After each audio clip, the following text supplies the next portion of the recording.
자, 여러분 안녕하세요. 마지막 시험 대비 역사 수업 시작하도록 하겠습니다. 수업이라고 하기보다는 사실은 여러분 시험 대비라서 여러분의 중요한 키워드를 중심으로 한번 내용을 차근차근히 정리를 해볼 건데요. 사실 내가 영상을 학교에서 많이 찍었는데 뭐 이상하게 실수했는지 다 펑크가 나가지고 할 수 없이 집에서 찍는다는 점 약간 이해하기 바랍니다. 그걸 어떻게든 살려보려고 했는데 망했어요. 망해가지고 어떻게든 학교에 집에서 해야지. 자, 그래서 어쨌든 중요한 키워드를 중심으로 해서 알아볼 거니까 여러분은 교과서 70페이지부터 시작해가지고 한국사와 세계사를 쭉 정리해 보도록 하겠습니다. 자, 같이 갈게요. 자, 우선은 광복을 준비하는 대한민국 임시정부라고 나와 있습니다. 나와 있는 내용에서 여러분이 여기서 키워드가 뭐가 있냐면 바로 이런 거 있지. 이몽창이라든가 윤봉길, 또한 한인애국단 이런 내용들이 있고 하나 더 있다면 대한민국 건국 강령까지. 그래서 정리를 해보면 이렇게 되겠죠. 아마 이봉창, 윤봉길, 그리고 건국, 대한민국 건국 강령 이 세 가지가 가장 큰 키워드인데 알다시피 이봉창이나 윤봉길이 어떠한 행동들을 했는지 어떠한 시골 때문에 나중에 우리나라 대한민국 임시정부가 크게 바뀌었는지 그런 과정들은 여러분이 잘 알고 있을 거라고 봅니다. 그래서 이런 키워드를 중심으로 공부하면 될 것 같고 특히 대한민국 건국강령이라는 것은 대한민국 임시정부의 조소왕이라는 사람이 요 삼균주의라는 것을 내세우면서 우리나라 내용이 많이 바뀌었다. 그래서 세 가지의 내용이 다음과 같다. 그래서 예를 들면 생산기관 국유화라든가 아니면 모든 사람 교육을 받을 수 있다든가 보통 선거제도 이런 식으로 해서 세 가지 키워드가 있으니까 경제와 정치, 교육 참여의 권리를 균등하게 배분해야 한다는 주장이 있으니까 여러분이 잘 기억해서 공부하길 바랍니다. 넘어가서 자, 그 다음에 키워드는 뭐가 있냐면 바로 우리나라 광복군이에요. 우리나라가 이제 스스로 이제 일본과 전쟁을 벌여야 된다고 생각하니까 광복군을 창설해가지고 일본과 전쟁을 벌이려고 했는데 물론 아무래도 이제 힘이 약하다 보니까 전격적인 뭔가 싸움을 하기는 어려웠을 거야.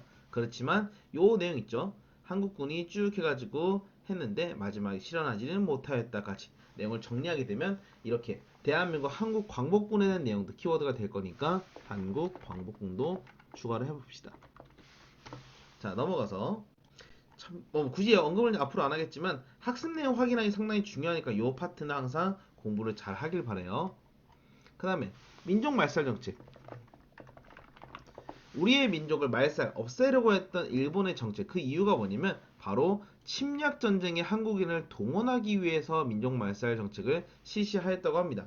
그러면 이런 한국 식민화 정책을 어떤 식으로 했는지 이 내용도 쭉 나와 있으니까 한번 읽어보길 바라고 특히 한국 식민에 서서 학생들에게 이런 내용을 강제로 읽게 하면서 일본이 우리에게 강제적으로 일본의 왕에게 충성하도록 그래서 아까 말했던 것처럼 한국인을 전쟁에 동원하기 위해서 반영했다는 것을 잘 알 수 있는 게 민족 말살 정책이죠. 그 대표적인 내용이 뭐가 있냐면 바로 우리의 글과 우리의 역사를 부정한 거죠. 글 그리고 역사를 부정했다. 자, 그러다 보니까 이런 과정들을 우리가 어떻게 하면 지켜낸 것인가? 바로 조선의 학회라든가 민족주의 역사관 또는 조선학 운동 여러 가지 있는데 여기 나오는 쭉 진한 글씨들, 진한 글씨들, 진한 글씨들, 진한 글씨들 이런 내용 잘 읽어보고 특히 역사 부분에서 이 내용 등은 상당히 중요하니까 이 내용도 한번 잘 읽어봐서 공부하길 바라겠습니다. 넘어가서 이제 문학과 예술활동인데 문학과 예술활동에서 가장 중요한 부분이라면 우리가 그냥 문학을 공부하는 게 아니잖아요. 여기서는 우리의 문학을 통해서 일본에 저항한 내용이 중요하다 보니까 여러분은 일본의 탄압에도 불구하고 마지막까지 맞서 싸웠던 이런 이상화부터 김소월까지 내용도 있을 거고 그 위에 중일전쟁 이후에 이육사나 윤동주와 같은 문학가도 포함이 될 거니까 이 뒷부분의 내용들을 잘 공부해서 하게 되면 충분히 시험 문제를 잘 맞출 거라고 생각이 듭니다. 자, 넘어가서 여기는 다 넘어간다고 했죠. 스킵 쭉쭉 넘어갑시다.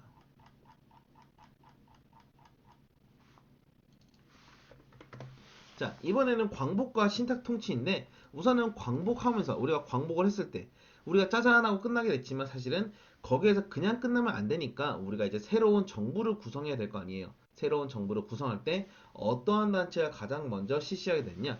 여기 나와 있는 여운형과 같이 세트로 해서 조선 건국준비위원회를 만들어가지고 새로운 국가 수립에 대비했다라는 내용을 말하고 있습니다. 이런 식으로 우리나라가 나름대로 준비를 했지만 아쉽게도 미국이라든가 소련 등에 의해서 아직까지 나라를 제대로 만들기 우리 스스로 만들기는 어려웠던 상황이었던 것 같아요. 그래서 조선 건국 준비예요. 이런 상황 속에서 이제 우리나라도 이 상황을 어떻게 받아들일까 고민하는 와중에 우리나라를 중심으로 해서 미국이라든가 영국이라든가 소련이라든가 이런 여러 세계의 국가가 모스크바에서 회의를 했어요. 여러분 이거 되게 중요합니다. 여기서 바로 뭐가 일어났냐면 우리나라에 결정하게 되는 아주 결정적 계기 신탁 통치를 하게 되는데 신탁 통치는 간단하게 말하면 잠시로 임시로 맡아서 그 나라를 통치하겠다라는 뜻이에요.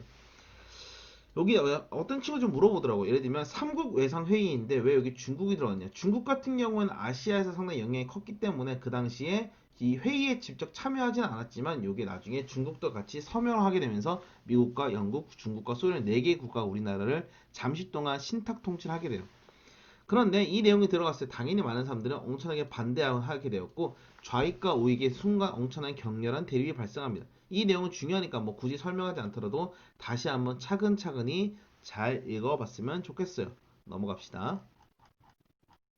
자, 이런 과정에 반탁 운동이 진행하는 와중에 할 수 없이 너무나 나라가 혼란스럽다 보니까 미국과 소련이 다시 한번 모여서 서울에서 회의를 했어요. 그런데 이런 과정에서 잘 회의가 끝나지 않다 보니까 여러분이 여기서 핵심 포인트가 뭐가 있냐면 바로 우리나라가 다시 한번 힘을 합치자. 좌우 합작 운동을 통해서 여기 나와 있는 여원윤과 김규식 등이 좌우 합작 운동을 전개해서 했지만 안타깝게도 크게 성공을 거두지 못하겠다고 합니다. 이러다 보니 미국에서 뭐라고 하냐면 야 이럴 바에야 이런 문제를 그냥 우리 스스로 할 것이 아니라 국제연합에 맡겨서 이것을 다 해결하자. 유엔에다가 이거 맡기게 되는데 유엔에 맡겼을 때 미국 같은 경우 미국을 잘 따른 유엔 같은 경우에는 대한민국은 잘 따랐지만 위에는 북한 같은 경우는 이것을 거부하게 되면서 할 수 없이 대한민국만 따로 이제 회의를 하게 됩니다. 그래서 국제연합 감시 아래에서 총선거가 실시되었고 이런 과정에서 제주 4.3 사건 등이 일어나는데 여러 가지 복잡한 상황이 벌어지게 되지만 결과적으로 우리나라는 1948년 8월 15일 날 우리나라가 드디어 대한민국 정부가 수립이 선포되었습니다. 물론 그 과정 속에서 김구가 여러 가지 협상을 시도하기도 하고 통일하는 많은 노력들을 했어요. 그래서 안타깝게도 잘 성공을 거두지는 못했다고 합니다. 근데 여기는 다 중요하지만 그 중에 더 중요한 게 뭐가 있냐? 바로 여기 나와 있는 반민족 행위 특별조사위원회 반민특위라고 하는 뭔 내용인지 알죠? 친일파를 처벌하기 위해서 이런 사람들을 처벌하기 위해서 했던 특별한 법을 만듭니다. 반민특위. 이런 내용도 상당히 중요하니까 잘 읽어보면서 공부하길 바랍니다. 넘어가서 6.25 전쟁은 뭐 워낙 할 얘기가 많긴 하지만 여러분이 6.25 전쟁의 원인 같은 게 사실 여기 나와 있는 내용도 좀 부족해요. 그래서 원인에 너무 여러분이 약간 몰두하기보다는 6.25 전쟁 과정들 어떻게 전쟁이 처지게 됐고 그 과정이 어떻게 해서 마무리되었는지 그런 전쟁의 과정 등을 중심으로 해서 공부를 잘 했으면 좋겠어요. 그래서 6.25 전쟁의 과정과 그리고 결과 중심으로 해서 이 내용이 쭉 나온 교과서 읽으면 여러분 흐름이 좀 파악이 될 겁니다. 흐름을 파악하면서 문제까지 풀어보면 완벽하게 끝날 거예요. 자, 이승만 정부부터 시작하는 자유민주주의의 발전인데 이승만 정부에는 너무나 할 얘기가 많습니다. 농지개혁법, 발췌개혁, 뭐 4.4.5입 되게 많은데 여러분이 지금 방금 내가 언급했던 그리고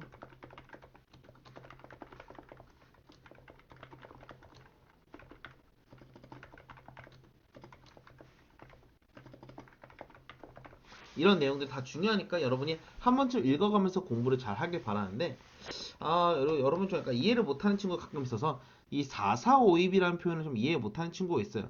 4, 숫자 4예요. 숫자 4. 숫자 4에다가 뭐가 있냐면 요 4라는 것은 죽을 4자를 뜻합니다. 그래서 숫자 4 밑에는 버리고 5 위에는 입 올리다는 뜻이거든. 물론 서 있다는 뜻도 되지만 그래서 반올림이란 다른 뜻이에요. 다른 말로는 반올림이라는 뜻이에요.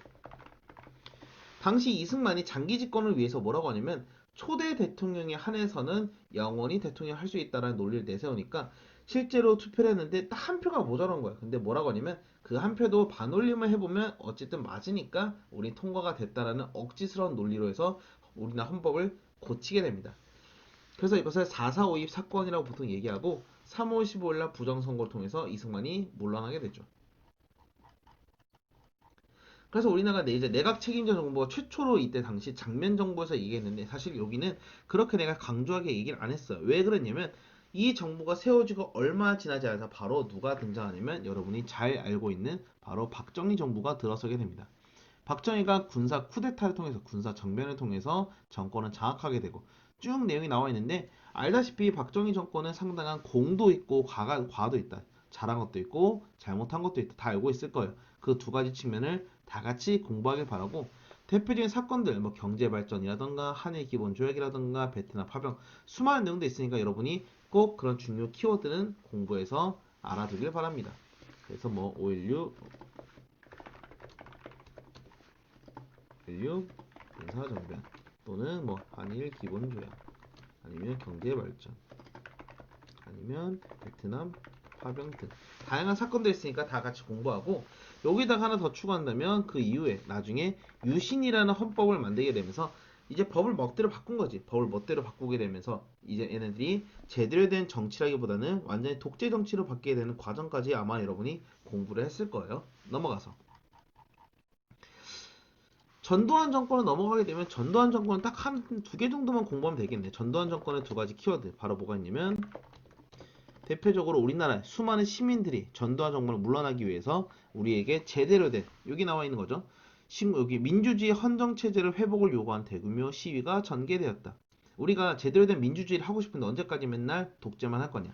그래서 5.18 민주화 운동 그리고 유화 정책 및 두 가지 다 있을 거예요. 넘어가서 이제 그 다음에 전두환 좀 더 넘어가게 되면 더 대표적인 사건이 뭐가 있냐면 이제 87년에 이 사람이 뭐라고 했냐면 자기가 대통령을 물러나겠다고 약속을 했어요. 물러나면서 난 7년하고 한 번 하고 끝나겠다라고 했는데 또한 하나 더 했던 약속이 뭐가 있냐면 대통령을 직접 뽑게 직선제로 바꾸겠다는 약속을 했던 거야. 여기 첫 번째 문제 있지. 대통령을 직선제를 요구하는 운동이 활발하게 전개했다. 그렇지만 아마 여기 스토리 다 알죠? 쭉 나와가지고 뭐라고 했냐면 이 사람이 전두환 정부가 국민의 요구를 무시하고 간접선거 제도를 유지하겠다는 조치를 발표했다. 그냥 국민들의 얘기를 그냥 무시해버린 거야. 그래서 이 사건을 통해서 뭐가 일어났냐면 6월 민주항쟁이 일어납니다. 6월 민주항쟁으로 쭉 내용이 나와 있기 때문에 여러분이 밑에 있는 것까지 잘 읽어보고 마지막에 뭐라고 하냐면 이제 우리는 국민의 나라의 주인이며 평화적으로 정부를 이양하도록 실현하겠습니다 하면서 결과적으로 뭘 약속했냐면 대통령의 직선제를 약속하게 됩니다. 그래서 여러분이 나중에 추후에 대통령을 개헌하게 되는데 이걸 6월 항쟁이라고 하죠. 이미 썼으니까 필요 없겠네. 자, 그런 식으로 해서 한국사는 얼추 이렇게 정리가 될 겁니다. 그래서 키워드 대충 적어놨죠? 이런 키워드가 얼추 될 거예요. 이봉창부터 쭉 시작해가지고 박정희 정부까지. 이거 좀 간격이 마음에 안 드네. 이 정도면 되겠네요. 자, 그렇게 해서 여러분이 앞으로 시험 공부할 때 이 정도면 충분히 아마 한국사 웬만한 큰 주제들은 다 건드린 것 같아요. 자, 넘어갑시다. 이제 여기 뒤에는 안 나온다고 했지? 자, 넘어가서 세계사를 봅시다. 자, 영국혁명입니다. 영국혁명 쭉 넘어가서 영국혁명에는 수많은 내용들이 있지만 여러분이 제일 첫 번째는 한 두 가지 나라를 중심으로 보는 게 좋아요. 프랑스라든가 영국의 두 가지인데 영국 같은 경우에는 부유한 지주층과 자영농민층 이걸 뭐라고 하냐면 젠틀이라고 합니다. 젠틀이 이 젠틀이 어떤 플러스 젠틀이 같은 경우에는 대부분이 종교가 청교도라는 종교를 많이 믿었다고요. 자 그렇다 쳐 여러분 이거 몰라도 괜찮아. 알면 좋지만 모른다고 해서 시험을 못 푸는 건 아닙니다. 자 그런 상황에서 이 여기 있는 찰스 1세가 뭐라고 하냐면 왕은 신성하다. 신성한 왕권 신수설을 내세우면서 전제 정치를 강화하다 보니까 의회가 뭐라고 하냐면 권리 청원이라는 것을 제출해요. 그래서 영국 혁명 첫 번째 권리 청원. 이 권리 청원을 승인했지만 나중에 이듬해 의회를 해산하면서 결과적으로 엎어진 거지. 그래서 이 왼쪽엔 이 남자 아주 무서운 남자죠. 크로멜이라는 사람이 찰스 1세를 처형하고 공화정을 수립했다. 이것을 청교도 혁명이라고 합니다.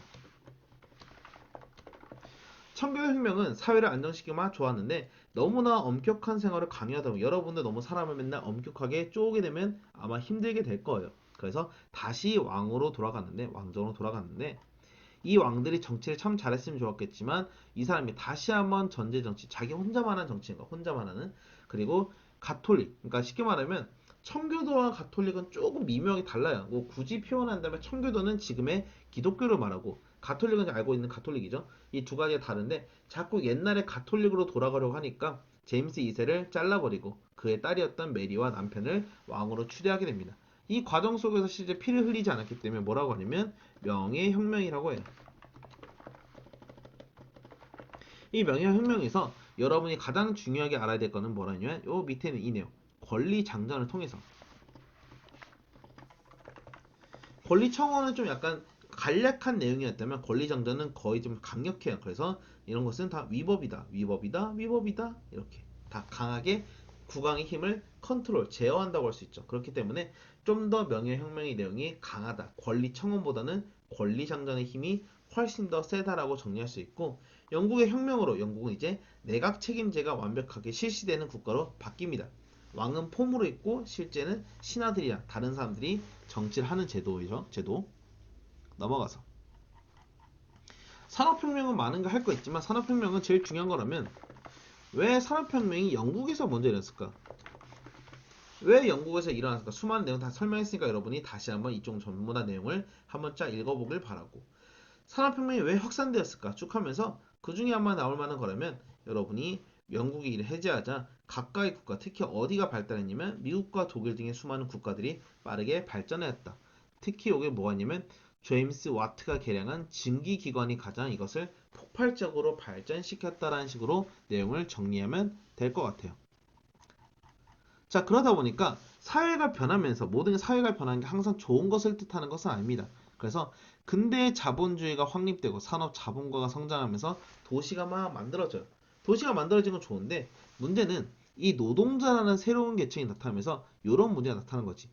입줄 부분 빈부격차부터 해서 쭉 나와 있는 발생하였다까지. 그러다 보니까 이런 문제를 해결하기 위해서 우리 사회가 바뀌어야 된다. 사회가 바뀌어야 된다는 사회주의 사상도 나타나게 됩니다. 나머지는 쭉 한번 읽어보고. 자, 프랑스 혁명 같은 경우는 너무나 할 게 많죠. 프랑스 혁명. 프랑스 혁명은 원인도 좀 약간 두드러지게 나와요.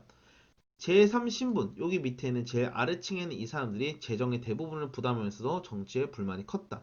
거기에다가 전쟁도 맨날 퍼지고 미국의 독립전쟁도 퍼붓고 돈을 많이 쓰다 보니까 할 수 없이 이 나라는 더 이상 안 되겠다. 가만히 있을 수 없다면서 엎어지게 되는 이 모든 과정. 3부회부터 시작해서 쭉 스토리가 있어요. 내가 이거를 정리하는 수업을 하게 되면 이건 1시간에서 1시간 반짜리 수업이 되니까 다 얘기는 못하겠고 여러분이 지금 급하게 공부를 한다면 바로 여기 있는 교과서 아마 몇 페이지나 120페이지부터 121페이지까지 이 전체 내용이 있을 거예요. 여기서부터 여기까지. 그리고 여러분이 여기 있는 생각해보기는 밑에 연표까지 해서 공부를 하면 웬만한 내용들은 다 알고 아마 넘어갈 수 있을 거예요. 그래서 원인이라던가 과정 그리고 뭐 핵심 내용 이런 것들을 중심으로 해서 공부하면 아마 프랑스 혁명은 크게 어렵지 않을 겁니다. 넘어가서 프랑스 혁명을 넘어가면 그 다음에 어떤 사건이 있었냐? 바로 프랑스 혁명 여러 가지 상황을 정리하고 이제 모든 것을 자기 중심으로 했던 나폴레옹이라는 인물이 있어요. 나폴레옹.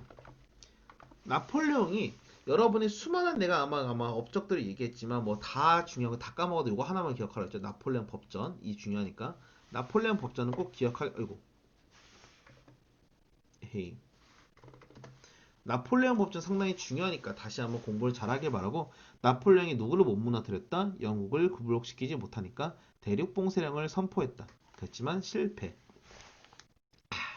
자, 그 다음에 나폴레옹이 몰락한 다음에 이제 여러 나라는 전후 처리를 문제하기 위해서 빈 회의를 개최했는데 이 사람들이 원했던 건 뭐냐? 딱 하나예요. 프랑스 혁명 이전의 상태로 되돌려놓는 게 가장 중요하다. 그래서 뭐 자유라든가 평등 이런 거 다 때려쳐라 이거지. 옛날로 돌아가는 복고의 정신으로 시작했던 게 빈체제였지만 나중에는 완벽하게 실패로 끝나게 됩니다. 왜냐면 한 번 이미 자유의 평등을 알게 되었으니까. 쭉 넘어갑시다.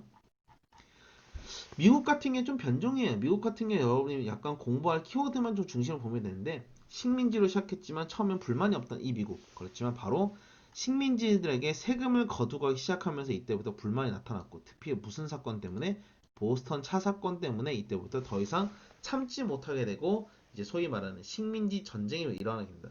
아메리카라는 나라, 영국이라는 나라가 두 개가 빵 싸우는 사건인데 워싱턴을 중심으로 초상정권으로 해서 싸웠는데 독립선언서도 발표했고 했는데 나중엔 프랑스 등의 나라가 많이 도와주게 되면서 독립을 이루게 됩니다. 이 나라 같은 경우는 지금에는 수많은 세계에 있는 많은 국가에 영향을 미쳐요. 행정부, 입법부, 사법부를 해는 상권 분립을 규정하게 됐고 자치권도 인정했으며 아메리카 합중국은 최초의 민주공화국 알지? 왕이 없는 국가, 대통령을 뽑는 국가로 바뀌게 된다는 거죠. 독립선언서, 헌법 다 중요하니까 한 번쯤 쭉 읽어보고 여기서 미국은 넘어갑시다. 이거는 스킵 안 나와요. 자, 여기 나와 있는 남북전쟁과 미국의 발전인데 여기 내용에 나와 있는 것처럼 처음에는 오른쪽에 있는 여기의 땅이에요. 여기 땅만 당시 미국의 땅이었는데 자꾸 왼쪽에서 이 전체 땅을 다 가져가게 됐죠. 이런 과정을 왜 나타났냐면 바로 금광 때문이야. 금 났으니까 금싸라기 다 쓸고 싶어서 금으로 차지하기 위해 왼쪽으로 갔죠. 그렇지만 문제는 남부와 북부의 대립이 심해져요. 왜냐면 북부는 자꾸 산업혁명이 진행되면서 뭐라고 하냐면 우리는 공업이 많이 발달하다 보니까 굳이 노예가 필요 없다. 공장의 노예를 시키려면 사실 공부를 시켜야 되는 공부시키기 쉽지 않거든. 그래서 우리는 약간의 공부를 한 기본적인 이제 노동자가 필요하고 거기에다가 영국이랑 맞짱 뜨면 우리는 잘 못 이기니까 무역으로서 그러니까 우리의 물건을 좀 싸게 팔고 다른 나라 수입하는 물건을 비싸게 파는 이런 식의 보호무역을 주장합니다. 반면 남부 같은 경우에는 대농장이 발달하면서 이걸 하기 위해서는 노예가 필요해. 노예를 판대하고 자유무역은 왜 그러냐? 영국 같은 경우에는 어떤 문제가 아메리카 이 미국은 무슨 문제가 있었냐면 이런 열심히 이제 농장을 지어서 물건을 팔려고 하는데 자기는 물건이 비싸게 팔리면 사실은 힘들잖아. 그래서 자유무역을 통해서 영국한테 특히 자기네가 만든 보통 옷감이라고 하죠. 면화를 팔기 위해서는 싸게 팔기 위해서 자유무역이 훨씬 더 유리하다고 판단했던 것 같아요. 이 모든 사건을 정리했던 게 링컨이었고 링컨이 이제 당선이 되자마자 남부에서는 북부 지역에 있는 연방주의를 내서 링컨이 마음에 안 들었기 때문에 자연스럽게 독립을 선언하게 되면서 남북 전쟁이 일어나게 됩니다. 뭐 결과는 다 알죠? 여러분이 남부와 북부의 비교 그리고 북부가 나중에 최종적으로 승리하는 과정까지 이 자료 1번과 2번의 내용도 한 번쯤은 공부하길 바랍니다. 넘어가세요. 자, 이제 거의 다 왔어요. 내가 많이 빼먹었네. 나폴레옹의 뭐 업적 등 그리고 뭐 미국의 독립 그리고 남북 갈등 마지막에 근대 국민국가 대체적 프랑스는 아마 여러분이 공부할 만한 게 7월 2월 혁명 뭐 굳이 설명하지 않을게요. 여러분 한번 읽으면 다 알 수 있어요. 넘어가고 영국 같은 경우에는 아마 할 만한 거라면 차티스트 운동 선거권을 다 늘려달라. 프랑스도 선거권 여기도 선거권입니다. 근데 여기 하나는 좀 달라요. 독일 같은 경우는 선거권이 아니라 더 중요한 거 뭐였냐면 옛날에는 약했던 국가였지만 자신들을 다시 강하게 만들어낸 통일의 과정을 여기서 공부하고 있습니다. 통일 과정. 그래서 통일 과정의 대표적으로는 관세동맹이라든가 프랑크푸르트 국민의회 그 외에도 하나 더 가장 중요한 거죠. 비스마르크의 철혈 정책 등 이런 과정 등을 통해서 나중에 통일하게 되고 독일 제국이 만들어진 과정까지 아마 이 정도의 키워드면 세계에서도 웬만한 내용들은 다 한 번쯤은 건드린 것 같습니다. 자, 어쨌든 수업이 지금 대충 시계 보니까 23분에서 24분 흘러가고 있는데 여러분이 공부를 잘 마무리하길 바라면서 첫 번째는 어떻게 공부하냐? 여러분은 노트를 보세요. 정리. 그 다음에 교과서를 읽습니다. 마지막에는 학교에 예전에 나왔던 기출문제라든가 아니면 여러분이 가지고 있는 문제집을 한번 정리해보기 풀기 이렇게 순서로 하게 되면 웬만하면 역사 내 생각에는 또 평균이 또 무지막지하게 올라가지 않을까라는 걱정이 됩니다. 그렇지만 여러분은 기아이면 시험을 잘 봤으면 좋겠어요. 마지막 시험이니까 중학교에서. 어쨌든 오늘의 수업은 여기까지 하고 내가 좀 더 영상을 원활하게 잘 찍었으면 좋았을 텐데 여러분의 아쉬운 점 다시 한번 사과하고 싶습니다. 어쨌든 수업 잘 마무리하고 여러분의 시험도 잘 마무리해서 중학교에 여러분 마지막 시험도 기분 좋게 끝냈으면 좋겠습니다. 자, 오늘의 수업은 여기까지 할게요. 다음 시간에 만납시다. 안녕.